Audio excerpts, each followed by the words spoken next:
Estamos con Lucía Caram, religiosa, contemplativa dominica, que nos visita desde Barcelona, y pues con ocasión de su libro que se titula Mi claustro es el mundo.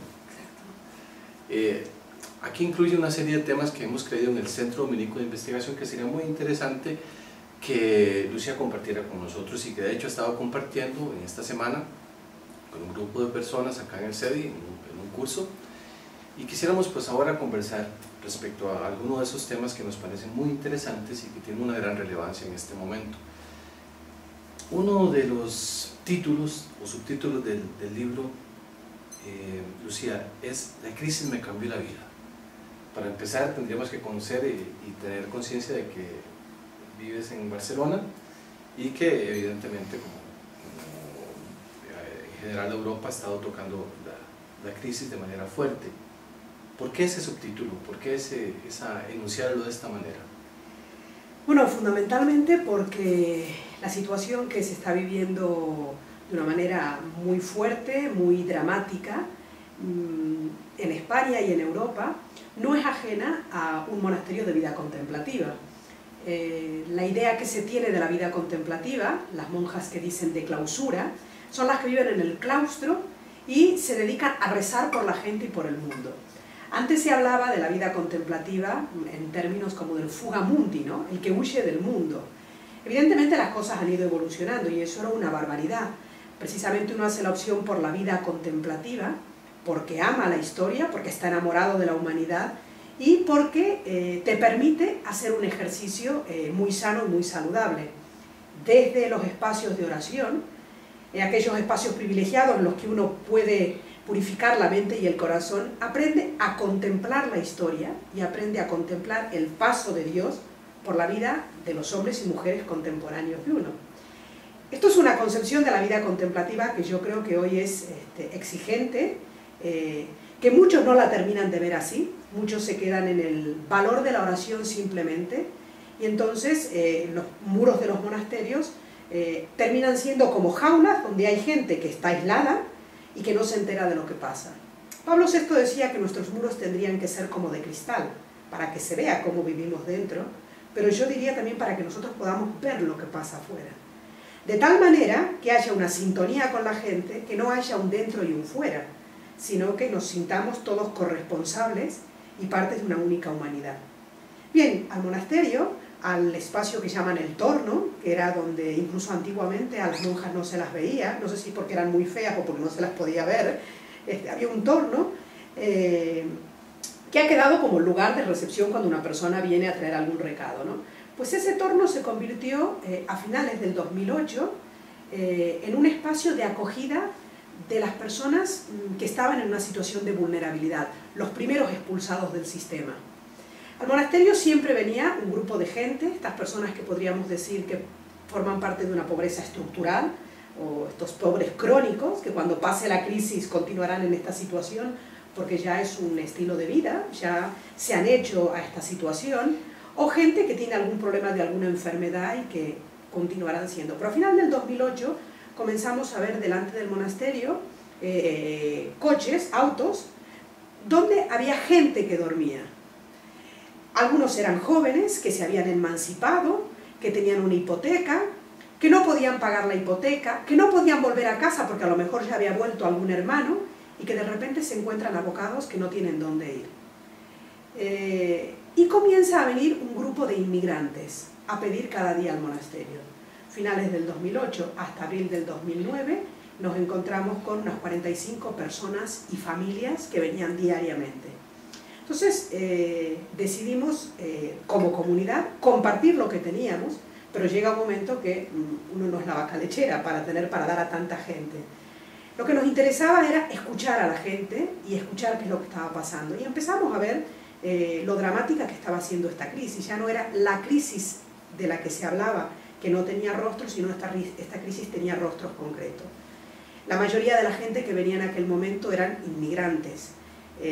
Un 90% inmigrantes, la gente que había sido expulsada del sistema después de haber servido a todo el boom de la construcción y esta burbuja inmobiliaria en la que se vivía, ¿no? Se construía día y noche y toda esta gente que había venido y que era la mano de obra barata de otros países y del mismo país también, pero fundamentalmente de otros países, cuando ya no les interesa el sistema son a los primeros que tiran a la calle. Y ya era gente que llevaba unos cuantos años con hijos a su cargo, con hipotecas que no podían pagar y en una situación desesperada. Nos constituimos como una plataforma ciudadana de solidaridad y yo digo que esto fue como el observatorio para entender qué le estaba pasando al país. Nos dimos cuenta bien pronto de que estábamos siendo víctimas de una estafa financiera, o sea, no es una crisis, esto es una estafa muy bien organizada por unos intereses de unos pocos que lo que están haciendo es, como siempre, los que lo están pagando son los más pobres. ¿Qué pasa? Nos hemos acostumbrado a vivir de una manera o nos han hecho creer que esta era una manera real y realmente era una manera totalmente ficticia. Todo esto genera todo un movimiento que pone patas arriba, podríamos decir, que desestructura y cuestiona todo el sistema de servicios sociales que se estaban llevando a cabo, todo el sistema de los agentes que trabajaban y de los profesionales de la caridad de toda la vida. Se estaba trabajando y se pretendía dar respuesta a la situación que se estaba viviendo como cuando estábamos en un tiempo de bonanza económica. La gente se había acostumbrado a tramitar subvenciones, a escribir proyectos y a ir poniendo parches. Y nadie se había ocupado de crear proyectos que fueran realmente autosostenibles. Había dinero, con lo cual se podía contratar a la gente, y la gente se podía explotar a la gente, y la gente no tenía vida propia y vivía para trabajar. Y de pronto, cuando no tienen el trabajo, todo se les viene a pique. Por ejemplo, en Cataluña, el día 10 de octubre se celebró con mucho eco el Día de la Salud Mental. Las cifras son escandalosas. Entre los hombres entre 35 y 60 años es la mayor causa de mortalidad, el tema del suicidio a causa de la crisis en estos 2 últimos años. Esto nos está hablando de que realmente algo grave está pasando. Muchísima gente que hasta hace 2 años estaba trabajando y gozaba de una situación económica muy buena, con una segunda residencia, con 2 y 3 automóviles por familia, de pronto son los usuarios que vienen a la plataforma de los alimentos a pedir alimentos. Pasamos de tener un 90% de inmigrantes a tener un 70% de gente del país. Hay una situación de rebeldía, de impotencia, de insatisfacción, que nos lleva a plantearnos por una parte, el sistema y el capitalismo o el neoliberalismo no da para más, ha fracasado, está tocando fondo, tenemos que inventar un nuevo sistema. Tiene que surgir una nueva economía, tiene que surgir una economía social, una economía que tenga en cuenta a la persona y sobre todo tenemos que aprender a escuchar cuáles son las necesidades reales de las personas y por otra parte a no ignorar el planeta en el que estamos viviendo. Entonces, Lucia, esto que nos introduces en este panorama tan lamentable y tan doloroso por el costo humano que está teniendo, ¿cómo podría decir usted que eso toca la vida de Lucía Caram y de este grupo de monjas contemplativas? ¿Cómo finalmente eso conecta con ustedes y cómo modifica, cómo trastoca su estilo de vida también? Sí, cuando uno abre la puerta y escucha, y cuando uno ve lo que pasa, tienes que ser muy insensible o no tienes que ser humano para no movilizarte. El dolor humano y la tragedia que está viviendo toda esta gente en este panorama que te decía nos llevaba a nosotros a preguntarnos, ¿y nosotros qué? ¿Qué podemos hacer por esta situación? Claro, esto significó para nosotros una alteración radical de nuestro estilo de vida. Es verdad que nosotros somos una comunidad dedicada fundamentalmente a la vida contemplativa, que tenemos nuestros espacios y nuestros horarios de oración, pero esto por una parte cambió nuestra manera de orar. Nuestra oración empezó a cubrirse de rostros. Nuestra oración comenzó a estar en sintonía con la gente.